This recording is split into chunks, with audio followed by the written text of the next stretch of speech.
আমাদের এই বর্তমান আর ভবিষ্যৎকে সুন্দর করার উপায় কি?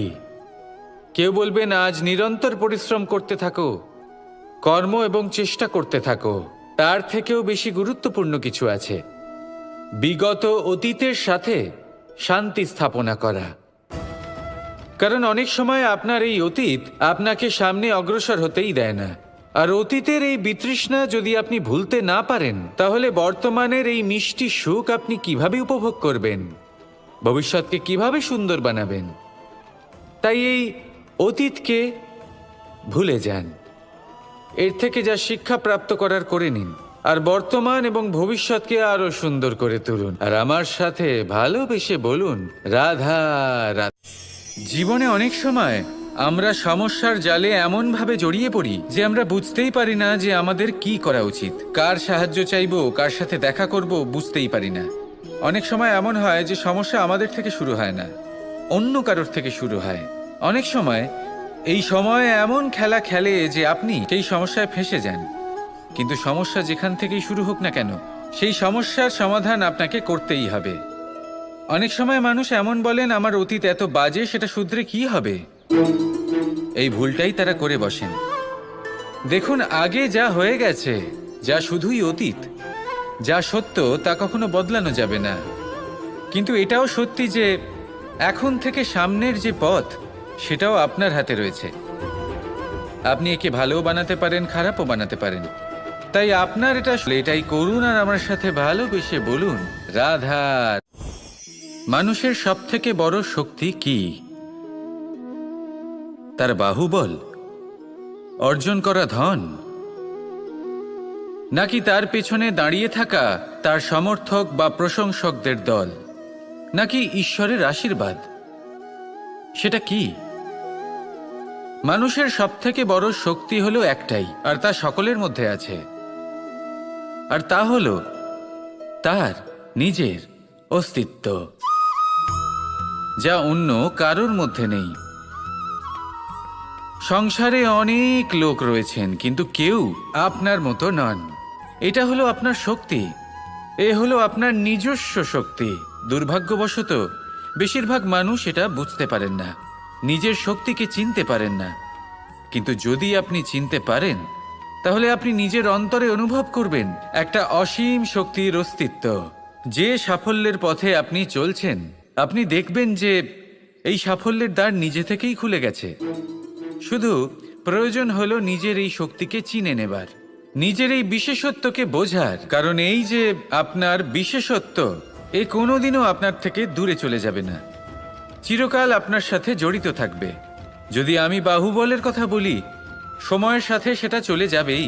যদি কথা বলি অর্জিত ধনের, তাহলে সময়ের সাথে সেটাও চলে যাবে। মিত্র, পরিবার, বন্ধু, আশীর্বাদ, এই সব কিছু আপনার থেকে দূরে চলে যেতে চলেছে, সেটা আপনিও জানেন। কিন্তু এই যে আপনার অস্তিত্ব, আপনার বিশেষ শক্তি যা শুধু আপনার সাথে আছে, তা চিরকাল আপনার সাথেই জুড়ে থাকবে।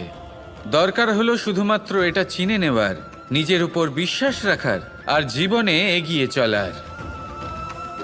আপনি যদি এটা করেন, তাহলে সবাই এটা দেখে আপনার থেকে শিক্ষা নেবেন। অমৃত আসলে কি? আমরা সবাই জীবনে অমৃত লাভ করতে চাই, কিন্তু এই অমৃত আসলে কি? এ কি অমরত্ব লাভ করার কোনো মন্ত্র, নাকি সামনে এগোনোর কোনো পথ? নাকি অমৃত সেই রস যা অসুর আর দেবতারা সমুদ্র মন্থন করে লাভ করেছিলেন? নাকি সেই ওষুধ যা ঋষি মুনিরা ভ্রমণ করে খুঁজে বের করেছিলেন? অমৃত যদি কিছু হয়, তাহলে তা হলো আশা। কখনো কোনো মাতাকে দেখুন, উনি নিজের সন্তানকে কত আগলে রাখেন, তার যত্ন নেন, তার পালন পোষণ করেন, এই আশা নিয়ে যে পরবর্তী জীবনে এই সন্তান খুব বড় কিছু করবে, ওনাদের খুব ভালোবাসবে। এবার আগামী দিনে কি হতে চলেছে তা আমরা জানি না, পরমুহূর্তে কি হতে চলেছে তা আমরা জানি না, আগামী মুহূর্তে আপনি জীবিত থাকবেন কিনা সেটাও আমরা জানি না। কিন্তু আমরা অনেক বছরের পরিকল্পনা বানিয়ে ফেলি। এক করবেন না, একে চিরকাল নিজের সাথেই রাখুন, জীবন আনন্দময় হয়ে উঠবে। আর এই হৃদয় তা ভালোবেসে বলবে রাধা রাধা। বৃষ্টির জল যখন মেঘের দ্বারা টিপ টিপ করে ঝরে পড়ে তখন কি ভালো লাগে, তাই না? শুধু যে এই আবহাওয়া ভালো করে তুলে তাই নয়, এই মাটিতে সমাহিত হয়ে একটা অত্যন্ত সুন্দর গন্ধ উৎপন্ন করে। এই লতা পাতা, এই বৃক্ষ এদের জীবন দান করে, এদের পুষ্ট করে তোলে, আর তার সাথেই অনেক জীবের কল্যাণ করে। কিন্তু ভাবুন, যখন বজ্রপাত হয় তখন কি হয়? এই সমস্ত জলের ফোঁটা অনিয়ন্ত্রিত হয়ে যায়, একটা ভয়ানক বন্যার রূপ নিয়ে নেয়, যা শুধুমাত্র মহাবিনাশ করে। এর সারমর্ম কি? এর সারমর্ম হলো কর্ম করুন, কিন্তু তার নিয়ন্ত্রণ রেখে। যদি আপনি নিয়ন্ত্রণে না থাকেন, ভালোবেসে বলুন রাধা রাধা। কখনো ঘোড়া আর তার ঘোড়সওয়ারিকে দেখেছেন? ঘোড়ার ডান এবং বাম দিকে যেন একটা পর্দা লাগানো থাকে। তার কারণ কি? যাতে ঘোড়া অন্য কোনো দিকে দেখতে না পায়, শুধুমাত্র সামনে দেখে আর সেই দিকেই এগোতে থাকে। বলতে গেলে এটা খুব সাধারণ ব্যাপার, কিন্তু এর পেছনে খুব বড় এক বিজ্ঞান লুকিয়ে রয়েছে। আপনি যদি জীবনে নিজের লক্ষ্যে পৌঁছতে চান, তাহলে আপনাকে এদিক ওদিক তাকানো বন্ধ করতে হবে, শুধু সামনে নিজের লক্ষ্যের দিকে তাকিয়ে থাকতে হবে। তখনই জীবনে সাফল্য লাভ করবেন। ঘোড়া তো শুধুমাত্র এক পশু, তার উপরে লাগাম পরাতে হয়, চোখের ডান এবং বাম দিকে পর্দা পরিয়ে দেওয়া হয়। আপনি হলেন মানুষ, আপনাকে লাগাম কে পরাবে?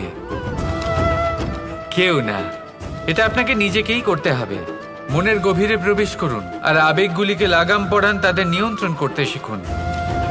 আর নিজের দৃষ্টি সামনে, শুধু নিজের লক্ষ্যের দিকে। মনে রাখবেন, যদি আপনার দৃষ্টি শুধুমাত্র নিজের লক্ষ্যে থাকে, তাহলে লক্ষ্য ভেদ অবশ্যই করবেন।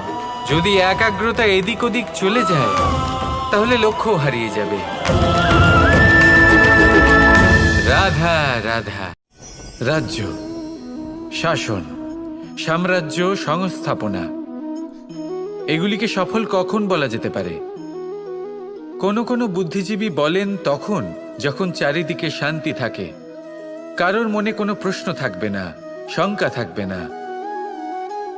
কিন্তু আমার মনে হয় এটা অনুচিত। কোনো রাজ্যের পক্ষে বা কোনো শাসনকালে সবথেকে বড় সংকট তখন আসে যখন সবথেকে বেশি যোগ্য ব্যক্তি বা সবথেকে বেশি বিদ্বান ব্যক্তিও শুধু মুখদর্শক হয়ে বসে থাকেন। মনে প্রশ্ন আসতে থাকে কিন্তু জিজ্ঞেস করেন না, শঙ্কা উৎপন্ন হয় কিন্তু ব্যক্ত করতে পারেন না। এটা খুবই অনুচিত। এই যে প্রশ্ন, তা আসা খুব ভালো। এই প্রশ্ন অকারণে আসে না। কোনো সময়